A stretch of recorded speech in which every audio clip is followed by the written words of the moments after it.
Namaku Bella. 5 tahun sudah berlalu sejak pendakian itu. Pendakian yang sampai hari ini masih muncul dalam mimpi-mimpiku. Bukan karena puncaknya, bukan karena pemandangannya, tapi karena sesuatu yang terjadi jauh sebelum kami sadar bahwa ada yang tidak wajar mengikuti kami. Semua berawal pada awal Juli 2019. Anton, teman tongkrongan kuliah kami yang paling energik dan paling gampang bosan, tiba-tiba mengirim pesan ke grup. Dia ingin naik gunung. Kepala butuh udara baru, katanya. Kami semua tertawa. Tapi sebenarnya, kami juga sedang penat. Anton bekerja di perusahaan swasta dan hampir setiap hari lembur. Claudia sibuk membuat konten kecantikan sampai tidur pun tidak teratur. Ega baru pindah kantor dan hidupnya penuh deadline. Fatih kerja di perusahaan kecil dan sering diburu waktu. Damar adalah PNS yang hidupnya tampak stabil, tapi belakangan sering terlihat stres. Dan aku, akuntan yang hampir tidak punya jeda dari layar komputer, dan laporan yang tidak pernah selesai. Rencana pendakian yang harusnya simpel malah jadi ribet. Tanggal berubah-ubah. Karena Claudia sering dapat job dadakan. Ega harus standby kantor. Fatih sempat sakit. Dan Damar beberapa kali meminta mundur karena lemburan. Hingga akhirnya, semua sepakat pada satu hari. Jumat, 30 Agustus. Kami berangkat pagi-pagi dengan kereta. Stasiun waktu itu cukup ramai. Tapi ada sesuatu yang membuatku gelisah sejak awal. Saat kami berkumpul, Anton datang paling semangat dengan tas gunung besar. Claudia tampil rapi dan wangi seakan mau ke mall. Ega menguap besar. Fatih masih mengantuk. Dan Damar, seperti biasa, datang paling terakhir sambil mos-mosan. Namun aku melihat juga, ada seorang pria parubaya berdiri tidak jauh dari kami. Dia tidak membawa banyak barang.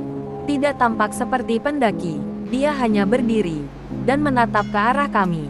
Tatapannya terasa, terlalu sadar, terlalu fokus. Saat kami naik kereta, aku berharap dia tidak ikut. Tapi ketika kereta mulai bergerak, aku melihatnya masuk ke gerbong yang sama. Duduk beberapa baris di belakang kami. Diam, dan setiap kali aku melirik, dia masih menatap ke arah kami. Bukan ke seluruh gerbong, hanya ke kami. Aku mencoba mengabaikannya, berpikir mungkin aku terlalu capek dengan kerjaan. Di perjalanan, kami banyak bercanda. Anton sudah heboh menyusun rencana pendakian. Claudia mengomentari rambutku, dan minta foto bareng. Ega menawar snack pedasnya ke semua orang. Fatih ketiduran sejak 5 menit kereta jalan. Dan Damar, pendiam seperti biasa, hanya sesekali ikut tertawa kecil. Tapi perasaan diawasi itu tidak hilang. Seolah sejak kereta melaju, ada sesuatu yang ikut bergerak bersama kami. Ketika kereta berhenti di stasiun tujuan, pria itu menghilang begitu cepat. Tidak ada yang melihat dia turun. Tidak ada yang tahu kemana dia pergi. Aku hampir yakin dia menghilang begitu saja. Kami melanjutkan perjalanan dengan travel menuju penginapan dekat base camp Gunung El. Gunung besar di perbatasan Jawa Tengah dan Jawa Timur. Udara semakin dingin. Jalanan semakin sepi. Tapi suasana hati kami justru makin cerah. Karena malam itu kami tidak mendaki dulu. Kami istirahat. Penginapan itu sederhana, tapi cukup nyaman. Setelah meletakkan barang dan membersihkan diri, kami duduk di ruang tengah. Lampunya temaram, udaranya dingin, tapi suasananya hangat. Anton membuka permainan tebak-tebakan. Claudia sibuk update Instastory. Ega memaksa kami mencoba snack pedas yang rasanya keterlaluan. Fatih mencoba menakuti kami dengan cerita hantu receh. Dan Damar hanya tersenyum kecil sambil memandang jendela. Beberapa kali terlihat seperti ingin bicara, tapi tidak jadi. Malam itu terasa ringan, nyaman, seperti reuni kecil yang akhirnya terjadi setelah bertahun-tahun.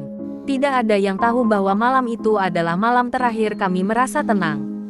Kami tidak tahu bahwa tanggal esok, tanggal yang kami pilih begitu asal, menyimpan sesuatu yang tidak kami pahami. Kami tertidur tanpa rasa curiga sedikit pun. Dan keesokan harinya, pendakian itu dimulai. Pagi itu, udara di luar penginapan masih berembun ketika aku membuka mata. Rasanya belum cukup tidur, tapi rasa antusias membuat tubuhku tetap bangun lebih cepat dari alarm. Di luar, aku mendengar suara pintu penginapan lain terbuka, dan suara ayam dari kejauhan. Hari itu, Harusnya hanya hari pendakian seperti biasa. Tidak ada firasat apapun. Aku turun lebih dulu ke ruang tengah. Anton sedang melakukan stretching. Claudia muncul belakangan. Tak lama, Ega turun sambil mengucek mata. Fatih masih sibuk mengikat tali sepatunya. Dan Damar, seperti biasa, muncul paling akhir. Setelah sarapan dan menyiapkan barang, kami berjalan menuju base camp untuk mengurus si Maxi. Dan entah kenapa, suasana pagi itu terasa terlalu sepi, terlalu tenang. Tidak seperti base camp Gunung El pada akhir pekan yang biasanya ramai pendaki. Saat kami mendekat ke pos pendaftaran, aku memperhatikan sesuatu. Penjaga si Maxi terlihat seperti sedang mengantuk, atau mungkin tidak fokus. Tatapannya kosong, tapi bibirnya tersenyum. Ketika Anton menyerahkan data, penjaga itu hanya menjawab singkat, tidak menegur, tidak bertanya banyak, tidak mengingatkan apapun. Padahal biasanya ada saran jalur atau informasi kondisi gunung. Aku tidak terlalu memikirkannya waktu itu. Aku hanya merasa, entah kenapa, atmosfernya terasa aneh. Setelah semuanya beres, kami bersiap memulai pendakian. Langkah pertama masuk ke jalur hutan selalu menjadi momen paling menenangkan. Aroma tanah, suara dedaunan, hembusan angin, semuanya terasa akrab. Awalnya, pendakian kami penuh tawa. Claudia sibuk mengambil foto. Ega merekam vlog kecil. Anton sesekali lari kecil seperti biasa. Fatih menggoda Damar yang jalannya selalu paling pelan. Dan aku menikmati ritmenya. Tapi beberapa meter sebelum pos pertama, hal itu terjadi. Kami mendengar suara, seperti ada yang memanggil. Suara samar, tidak jelas laki-laki atau perempuan, tapi terdengar jauh, seperti datang dari dalam hutan yang lebih gelap. Kami saling menatap. Anton langsung bilang, "Ah, itu suara pendaki lain. Santai." Yang lain juga mengabaikannya. Tapi ketika aku menoleh lagi ke arah suara itu, aku merasa bulu kuduku berdiri. Aku melihat sesuatu di antara pepohonan. Siluet, tidak bergerak, tidak mendekat, hanya berdiri tegak, seolah memperhatikan. Aku berkedip, dan ketika kulihat lagi, sosok itu sudah hilang. Aku tidak bilang apa-apa, aku tidak ingin membuat suasana jadi aneh. Dan berjalan kembali adalah pilihan paling normal. Setelah itu, perjalanan kembali ceria. Kami sempat berhenti untuk makan, bercanda tentang hal-hal kecil, dan menikmati udara sejuk jalur hutan Gunung El. Sekilas, semuanya terasa normal, hingga kami melewati pohon besar yang tumbang, dan menemukan sesuatu yang membuatku terdiam. Di batang pohon itu, ada ukiran kecil, tidak seperti coretan pendaki biasa, bentuknya seperti simbol, lingkaran dengan garis yang terputus di sisi kiri. Aku nyaris menyentuhnya, tapi Anton memanggilku lebih dulu. Aku hanya mengangguk dan menyusul mereka. Tanpa sadar, ku percepat langkahku. Ada perasaan yang tidak bisa aku jelaskan, seolah hutan itu sedang mengamati kami. Dan semakin tinggi kami naik, semakin jelas satu hal. Ada sesuatu di jalur itu, yang tidak ingin kami lewatkan begitu saja.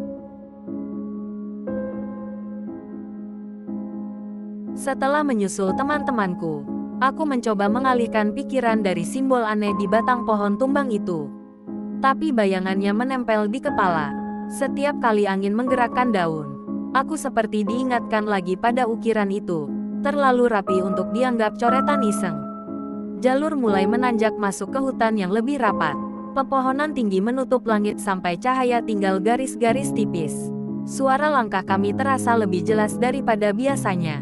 Seperti hutan mulai menahan suara dari luar. Aku bisa mendengar napasku sendiri, berat dan teratur, tapi iramanya terasa ganjil. Beberapa menit kemudian, kami sampai di persimpangan kecil. Ruangannya agak terbuka, cukup untuk dua rombongan saling lewat. Disitulah kami melihat 4 pendaki lain yang sedang turun. Mereka tampak seperti baru melewati sesuatu yang berat. Wajah mereka bingung ketika melihat kami naik. Seperti mereka heran kenapa kami memilih waktu yang menurut mereka bukan waktu yang tepat. Pertemuan itu singkat, mereka hanya menyapa seadanya. Tapi ada satu hal yang membuatku tidak nyaman. Salah satu dari mereka menatap melewati kami, ke belakang, ke arah jalur yang baru kami lewati. Wajahnya menegang, dia tidak mengatakan apapun. Tapi caranya menarik napas cukup membuatku paham. Kalau dia melihat sesuatu yang tidak seharusnya dilihat. Rombongan itu kemudian mempercepat langkah. Tidak berisik, tidak menoleh lagi. Tapi sebelum benar-benar hilang di tikungan, satu dari mereka sempat melihat ke arah kami sekali lagi, seakan memastikan kami tidak mengikuti jejak mereka. Setelah mereka hilang, hutan kembali sunyi. Terlalu sunyi. Tidak lama setelah itu, aroma wangi muncul. Sangat tipis, tapi jelas. Aroma yang biasanya hanya muncul di cerita-cerita aneh. Teman-temanku tidak menyadarinya. Mereka malah mulai melakukan hal-hal kecil yang jika dipikir sekarang, memang tidak seharusnya dilakukan. Anton mengambil batu lumayan besar dari pinggir jalur dan melemparkannya ke area kosong. Suaranya tidak memantul seperti seharusnya, seolah jatuh jauh ke ruang kosong yang lebih luas daripada hutan ini. Fatih memanggil Ega dengan suara keras. Suaranya menggema tidak wajar, seperti ditarik ke arah lain oleh hutan. Claudia sibuk memfoto. Flash kameranya memantul dari ranting yang sebelumnya tidak kulihat. Seolah ranting itu muncul setelah cahaya menyorotnya. Sementara itu, Damar mulai berubah. Dia tidak gelisah, tidak juga takut, justru terlalu tenang. Tatapannya kosong, fokus ke satu arah yang lebih gelap. Setiap kali angin lewat, dia menoleh seperti mendengar sesuatu yang tidak kami dengar. Kami terus berjalan, dan akhirnya sabana mulai terlihat. Hamparan luas berwarna kekuningan, pertanda kami hampir keluar dari hutan. Tapi disinilah semuanya berubah. Begitu kaki kami menyentuh batas sabana, Damar berhenti. Katanya dia ingin ke belakang sebentar untuk buang air. Karena tempatnya sudah terbuka, kami mengira aman saja. Lagi pula hutan di belakang kami terlihat cukup jelas. Dia berjalan menjauh sekitar 13 langkah, masuk sedikit ke balik batang pohon kering. Seharusnya itu hanya 1 menit, 2 menit, 3 menit. Tidak ada suara ranting bergerak, tidak ada langkah kembali, tidak ada tanda apapun. Kami memanggil namanya, pelan, lalu lebih keras. Tapi suara kami tidak pantul balik. Seperti hutan menahan suara itu. Menelannya, kami maju ke arah pohon tempat dia masuk. Tidak ada jejak kaki, tidak ada rumput tertekan, tidak ada tanda bahwa seseorang baru saja melintas. Kami memeriksa jalur. Batu yang tadi kulihat tiba-tiba tidak ada. Akar yang tadi jelas kini bergeser posisi. Waktu berjalan aneh. Matahari turun terlalu cepat. Di tengah kebingungan itu, seorang pendaki tua muncul dari jalur yang seharusnya kosong. Tatapannya tajam. Tanpa berhenti, dia berkata pelan, "Jika mencari seseorang di hutan seperti ini, jangan gunakan nama." Lalu dia berjalan pergi, seolah tidak benar-benar menginjak tanah. Karena situasi makin tidak jelas, kami mengambil keputusan. Anton, Ega, dan Fatih turun dulu untuk melapor ke pos bawah. Aku dan Claudia melanjutkan ke sabana yang sudah terlihat jelas. Rasanya lebih aman di ruang terbuka dibanding bertahan di jalur yang berubah-ubah. Saat kami keluar dari hutan dan mencapai sabana sepenuhnya, suasananya berbeda dari yang biasa ku dengar dari orang. Lapang, tapi terlalu sepi. Tidak ada angin, tidak ada suara serangga, tidak ada apa-apa. Kami memilih tempat teduh di dekat satu-satunya pohon kering besar di sudut sabana. Kami mendirikan tenda. Claudia merapikan barang. Aku duduk menatap jalur tempat Damar terakhir terlihat. Sedetik lalu tetap sunyi. Sedetik berikutnya, aroma melati itu muncul lagi. Lebih jelas dari sebelumnya. Aku menahan napas. Untuk pertama kalinya sejak hilangnya dia, aku sadar sesuatu. Damar tidak hilang karena tersesat. Bukan karena salah jalan. Bukan karena terpencar. Ada sesuatu di hutan itu yang memanggilnya. Menunggu. Dan sekarang, mengikuti kami sampai ke sabana ini. Entah dari jarak berapa jauh, tapi rasanya jelas. Kami sedang diperhatikan.